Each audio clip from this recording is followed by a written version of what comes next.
Shalom, family. Shalom. Saint Salem coming back at you with some more precepts. Sharpen iron with iron. Divide and spoil you among the flock. It's Sunday, so I want to go in the book of Sirach and update and upload, share a lesson with your brothers. Go over a certain passage in the book of Sirach. And specifically, I want to go over chapter 12, a couple of verses in chapter 12 where it talk about the enemy and how he's slick and sly. You see, the enemy don't never come at you. The enemy don't always come at you face to face, boldly, like a lion. They come at you cowardly, man. And the book of Sirach lay that out. So let's get into it, man. Let's get into these scriptures about the enemy. Okay, so now I'm in Ecclesiasticus, the 12th chapter and the 16th verse. It says, "An enemy speaketh sweetly with his lips, but in his heart he imagineth how to overthrow thee into a pit." You see that? So somebody who hates you with all their guts and with all their heart, this is going into the law if it's another Israelite, the covetousness, man, and the pride. But mainly your enemy outside of Israel, the other nations, the heathens who try to set a trap for us. The crafty counsel. An enemy speaketh sweetly with his lips, That's why I wanna make this the thumbnail of the cavalry, the troops coming over here and giving the blankets to the natives. You see how they spoke sweetly with their lips, but in his heart, he imagined of how to overthrow thee in the pit. The whole time they ain't give a damn about no blankets, man. It wasn't about no blankets. It wasn't about keeping them warm. It's about setting you up and having your ass itching in a couple of days, man. That's what we doing. That's what this all crafty counsel. This is all set up. You see, he speaks sweetly with his lips, but in his heart he imagined of how to throw thee into a pit.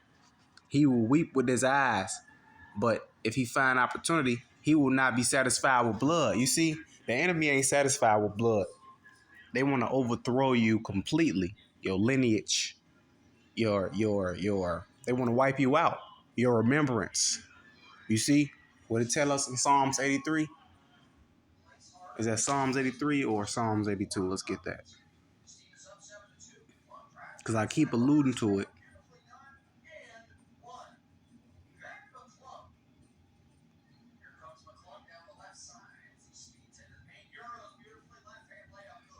Psalms 83 and 2, "For lo, thine enemies make a tumult, and they that hate thee have lifted up the head. They have taken crafty counsel against thy people, and consulted against thy hidden ones. They have said, Come and let us cut them off from being a nation, that the name of Israel may be no more in remembrance." You see, so the enemies, they have one consent. They have one agenda with each other, man. All the heathens, they agree on one thing: to get these niggas out of here. You see, to get these Jews, man, get these people who say they're the people of God, we got to get them out of here. You see. So I keep alluding to the Psalms 83 because that's a chapter that's based around our enemies and their agenda. You see? So back in Sirach 12, verse 10, it tells you, "Never trust thine enemy, for like as iron rusteth, so is his wickedness. Though he humble himself and go crouching, yet take good heed and beware of him. And thou shalt be unto him as if thou hadst wiped the looking glass, and thou shalt know that his rust have not been altogether wiped away." You see, like you wipe the glass, you wipe the fog off a glass and see through the fog, man. You see the real image. You see, your enemy can change his face, change his countenance, and act as if he's someone else. The love be fake, man. I see it all the time. The love be fake. A lot of brothers is envious of other brothers, and it come out, And then when you speak on other nations, of course they jealous of the shine that Jake, the natural shine, the natural glow that the Lord blessed us with. the enemy can come in swiftly and try to take that away, man. Try to capitalize on our gifts, you know, put a price tag on our gifts and try to send you off, you know, sign your life away. All these different traps and different things to get into, man. That's why you got to stay grounded in the word of the Most High God. But this is what the enemy is about, man. Sirach, when he go into this, he telling you, you know, the ways of men, the ways of man, and how the thought process hasn't changed from his time to now. You see, humans still doing the same thing, and the enemy has never changed. It's gonna always be, you know, it's gonna always be the same with your enemy, right? So let's get back into it and say, verse 12: Set him not by thee, lest when he have overthrown thee, he stand up in thy place. Neither let him sit at thy right hand. Right? You can't be sitting with your enemy. You can't be sitting with a nigga. You know he off. You know he ain't all the way right, man. A lot of brothers try to give your enemy a chance. Let them, everybody cool, everybody ain't cool, man. Like the Christian church say, love your neighbor. You don't understand that scripture. Because we got enemies. You see? And thou at the last remember my words and be pricked therewith. You're gonna remember that the Lord told you about your enemy, right? Once you keep sitting and playing and fiddling with your enemy, man, and trying to give him a chance, the Lord, you're gonna remember, oh man, the Lord told me that this man gonna overthrow me. I want to get this next verse in the Psalms 55 and Psalms 55 and 20. I'm just remembering this. Con. So this is in the book of Psalms 55 and 21. It says, the words of his mouth were smoother than butter, but war was in his heart. You see? So war and when your enemy come to you, man, he come to you like a serpent. You see? Disguised as somebody else. You know? It's not always like that. It's not always out there and stone like that. Sometimes the words of his mouth is smooth. He talk you into, think about what it say in Proverbs to get you away from the wicked man and the wicked woman that flatter with her lips. You see, most things that's bad for you might appear to look good.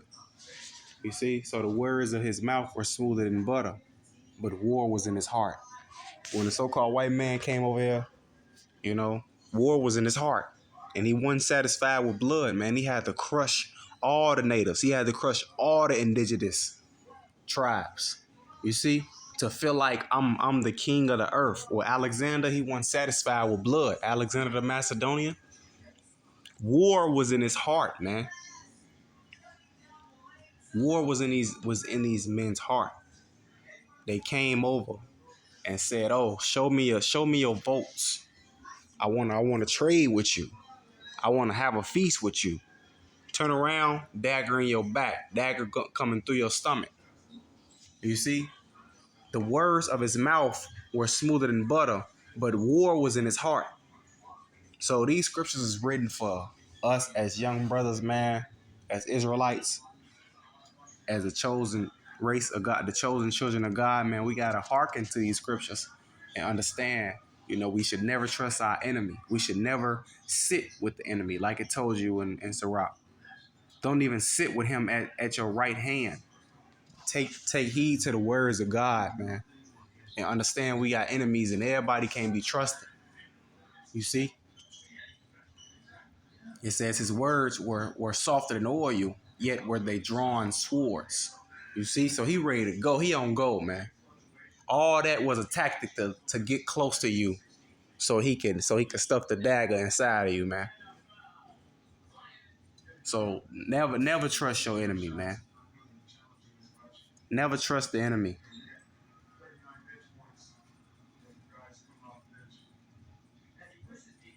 Said, never trust thy enemy, for like as iron rusteth, so is his wickedness.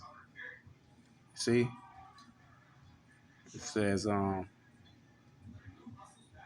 let's go. It says, who will pity a charmer that is bitten with a serpent, or any such as come nigh wild beasts? So it's talking about you trusting your enemy, right? Why would you? Who gonna pity somebody who going near a wild beast? Saying, why would you go in there with that lion? God damn it! Why would you sit with your enemy? Why would you under? You know, this is what the scripture's saying. Who gonna pity you when you playing around with death, man? So one that goeth to a sinner and is defiled with him in his sins. Who will pity? Who gonna pity you when you walking with this guy? You see? Who gonna feel sorry for you when you out here choosing to play with death, man? That's what the scripture's saying. It says, for a while he will abide with thee, but if thou begin to fall, he will not tarry. I want to get one more, man. Okay, so this is the chapter that I was alluding to. This is the verse that I was getting at. This is Proverbs, the second chapter, and 11. Proverbs 2:11. Discretion shall preserve thee, understanding shall keep thee. When you give yourself to the Lord, you get discretion and understanding, man. Discretion, you're gonna be discreet. You're gonna be able to discern whether this is good, this is the good path, and this is the good way, or that maybe I shouldn't go over there. You see? Fools pass on and are destroyed, right? The wise man can discern when evil come, but fools pass on and are destroyed.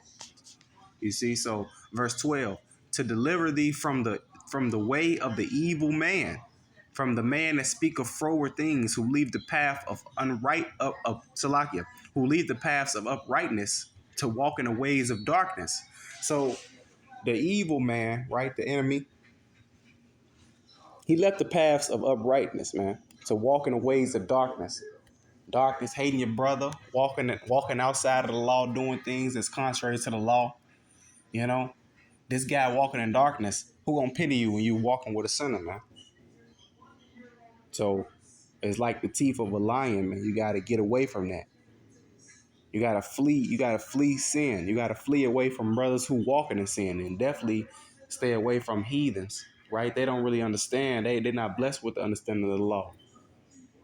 Verse 14: who rejoice to do evil and delight in the frowardness of the wicked, whose ways are crooked, and they froward in their paths, to deliver thee from the strange woman. So discernment, discretion, and understanding can get you away from the paths of the wicked man and the froward woman. It says to deliver thee from the strange woman, even from the stranger which flattereth with her words, which forsaketh the guide of her youth, and forgetteth the covenant of her God. For her house inclineth unto death, and her paths unto the dead. None that go unto her return again, neither take they hold of the path of life. So I'm just going over this to show, discretion and understanding and wisdom can keep you away from the enemy and the evil man, right? The froward man and the strange woman. This is what the wisdom of God do for brothers like me and brothers who trying to walk the path of righteousness, man, and trying to stay in the law. You see? So with that, I'm going to yield. I just wanted to go into the scriptures, go in the book of Sirach, and get some understanding on the enemy. And to show brothers, we can't trust everybody, man. Everybody ain't meant to be trusted. You see? Never trust thine enemy. So, call halal, Yahweh Ba'ashem Yahweh Shai, Barakatham, Shalom.